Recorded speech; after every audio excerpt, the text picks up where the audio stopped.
नमस्कार दोस्तों, मैं हूं रोशन और आप देख रहे हैं प्रिपेयर फॉर नौकरी ऑफिशियल यूट्यूब चैनल। दोस्तों, इस चैनल पे आपको बहुत सारे कंटेंट मिलने वाले हैं, तो इस चैनल को सब्सक्राइब करके बेल आइकन को प्रेस कर लीजिए।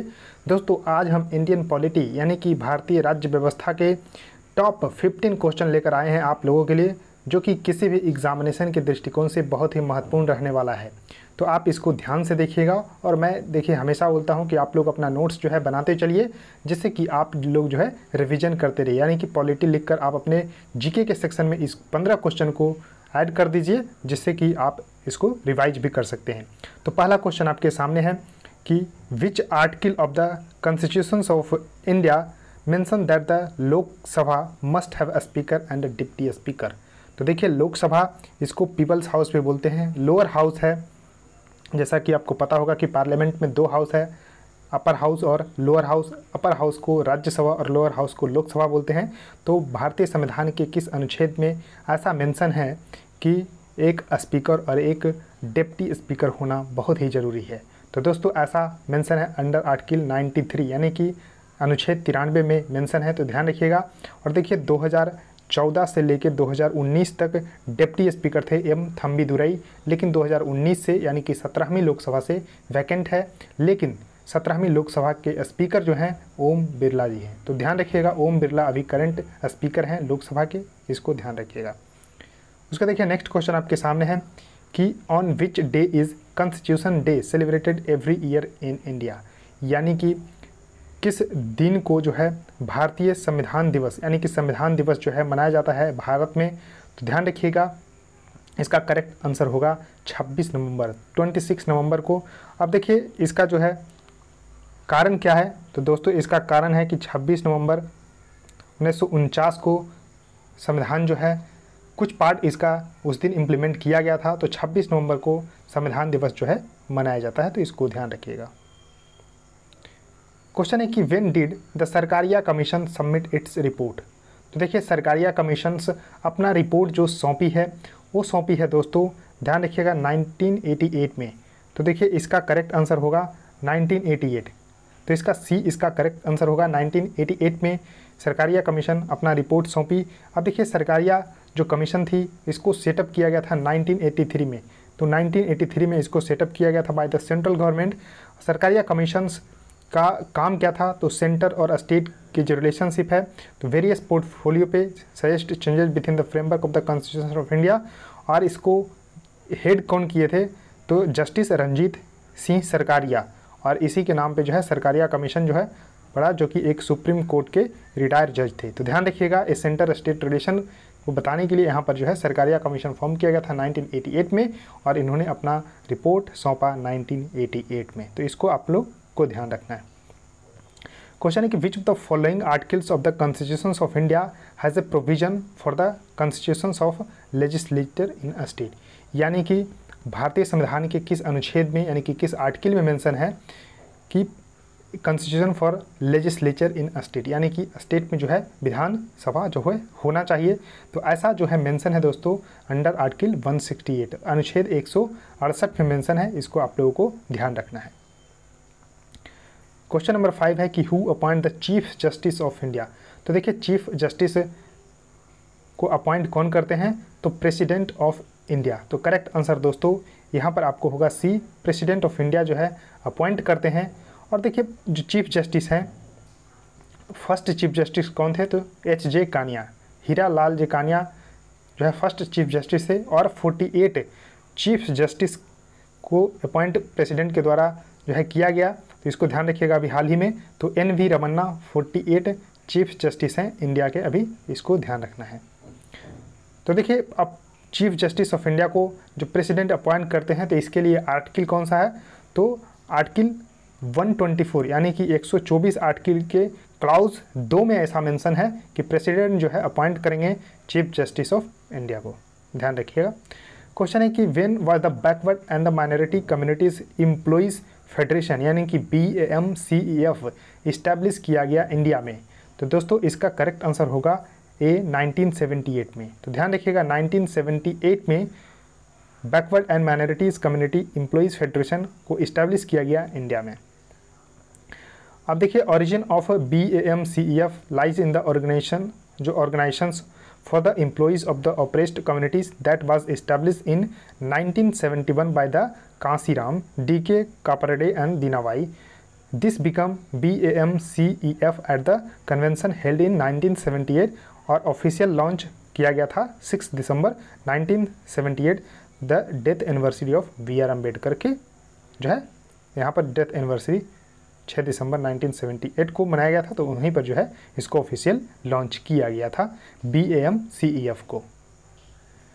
क्वेश्चन है कि what is the provision of article 49 of the constitution of India. तो देखिए पार्ट 4A जो पार्ट 4 है इसमें आर्टिकल 36 से लेके 51 तक है। 36 से 51 आर्टिकल तक क्या मेंशन है, तो DPSP directive principle of state policy, तो इसी के अंतर्गत देखिए आर्टिकल 49 है। तो 49 आर्टिकल में प्रोविज़न क्या है, तो दोस्तों इसमें प्रोविज़न है कि protection of monuments and places and object of the natural importance. तो ध्यान रखिएगा ये आपको directive principle of state policy के अंतर्गत है, protection of monuments and places and object of the natural importance under article 49। ध्यान रखिएगा। क्वेश्चन है कि in which year did Motilal Nehru यानी कि चेयरमैन थे and 8 other Congress leader draft a constitution for India, यानी कि ड्राफ्ट तैयार किए थे कॉन्स्टिट्यूशन ऑफ इंडिया के लिए, जिसके चेयरमैन थे मोतीलाल नेहरू और 8 अदर जो है कांग्रेस लीडर थे। तो ऐसा जो है कब हुआ था, तो 1928 में हुआ था, इसको ध्यान रखिएगा। क्वेश्चन है कि how many members of the Rajya Sabha can be nominated by the president of India, यानी कि भारत के राष्ट्रपति के द्वारा राज्यसभा में कितने मेंबर को जो है नॉमिनेट किया जाता है, तो 12 मेंबर को। ध्यान रखिएगा। और देखिए लोकसभा में भी 2 मेंबर को नॉमिनेट किया जाता था एंग्लो इंडियन कम्युनिटीज़ को, लेकिन उसको जो है ख़त्म कर दिया गया है। तो क्या आप बता सकते हैं कि किस कॉन्स्टिट्यूशनल अमेंडमेंट के द्वारा जो 2 एंग्लो जो इंडियन कम्युनिटीज़ को प्रेसिडेंट अपॉइंट करते थे, नॉमिनेट करते थे, उसको जो है ख़त्म कर दिया गया है। तो आप कमेंट सेक्शन में उस अमेंडमेंट को ज़रूर बताइएगा।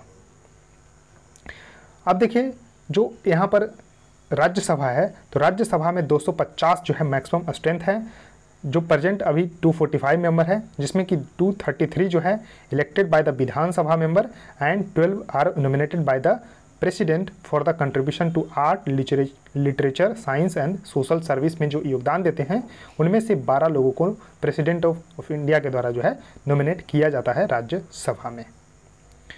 क्वेश्चन है कि as per the constitution 91st amendment act 2003, यानी कि सिंपल सा शब्दों में कहें तो 91 यानी कि 91 जो संविधान संशोधन 2003 में हुआ था, उसमें total number of the minister including the chief minister in the council of minister in the state can not exceed of the total number of the legislative assembly of that state. यानी कि कुल मिलाकर कहा जा रहा है कि 91 जो कॉन्स्टिट्यूशनल अमेंडमेंट 2003 में जो किया गया, उसमें कितने % जो है यहाँ पर मंत्री होना चाहिए including chief minister state legislature में, तो 15% इसका करेक्ट आंसर होगा। यानी कि 15% से ज़्यादा नहीं हो सकता है, ये आपको ध्यान रखना है, तो इम्पोर्टेंट है। तो इंक्लूडिंग चीफ मिनिस्टर होगा। क्वेश्चन है कि गुड्स एंड सर्विस टैक्स, जिसको GST बोलते हैं, enacted by the parliament wide constitutional amendment act 2016 on 8 सितंबर 2016। तो देखिए 101 कॉन्स्टिट्यूशनल अमेंडमेंट जो यहाँ पर एक्ट पास किया गया 2016 में, तो इसको ध्यान रखिएगा। लेकिन बिल जो पास किया गया था 122वें नंबर का बिल था। तो देखिए सभी बिल जो है एक्ट नहीं बन पाती है, तो एक्ट बन पाया 101वां कॉन्स्टिट्यूशनल अमेंडमेंट एक्ट, इसको ध्यान रखिएगा। तो GST एक्ट 2016 के तहत इसको इम्प्लीमेंट किया गया। और देखिए इसको लागू कब किया गया, 1 जुलाई 2017 से, यानी कि GST 1 जुलाई 2017 से लागू हो गया और 1 जुलाई को GST दिवस के रूप में भी मनाते हैं। क्वेश्चन है कि which of the following statement is correct. तो देखिए कौन सा स्टेटमेंट इसमें करेक्ट है, तो ध्यान से पढ़िएगा करेक्ट इनकरेक्ट में। तो देखिए president submit his resignation to the chief justice of India, तो क्या आपको ये सही लग रहा है। उसके बाद देखिए आपको बताना है, उसके बाद देखिए the president submit his resignation to the speaker of the Lok Sabha, क्या आपको ये सही लग रहा है। तो president submit his resignation to the vice president, तो क्या ये सही लग रहा है, the president submit his resignation to the prime minister. तो दोस्तों इसमें इसका करेक्ट आंसर होगा सी, यानी कि प्रेसिडेंट जो यहाँ पर सबमिट करते हैं रेजिग्नेशन, वो वाइस प्रेसिडेंट ऑफ इंडिया को सबमिट करते हैं। तो त्याग पत्र जो देते हैं वो देते हैं वाइस प्रेसिडेंट यानी कि उपराष्ट्रपति को। तो ये आपको ध्यान रखना है।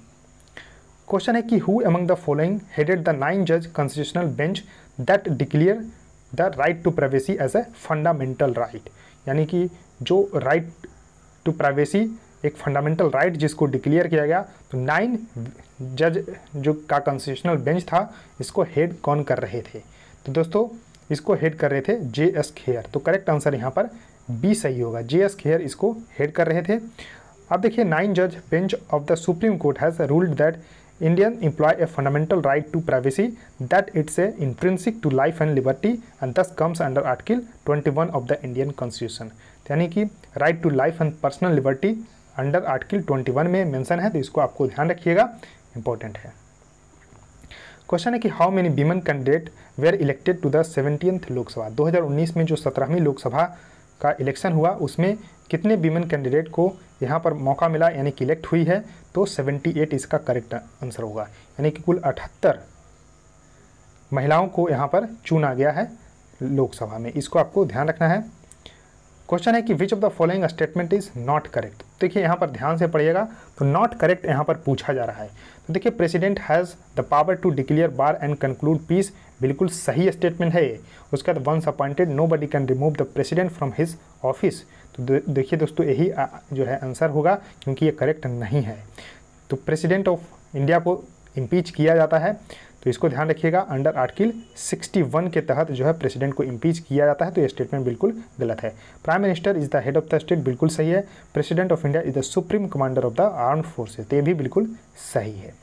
तो दोस्तों ये 15 क्वेश्चन मैंने यहाँ पर आपके सामने डिस्कस किया है। देखिए इसी तरह से इंपॉर्टेंट सेक्शन को मैंने कवर करने के लिए सोचा है, चाहे इकोनॉमी हो, चाहे पॉलिटी हो, चाहे हिस्ट्री हो, चाहे ज्योग्राफी हो। तो आप बस सहयोग करिएगा, यानी कि वीडियो को जितना हो सकता है लाइक करिए और वीडियो को शेयर करिए अपने दोस्तों के साथ, और चैनल को सब्सक्राइब करके बेल आइकन को प्रेस कर लीजिए। So thanks for watching.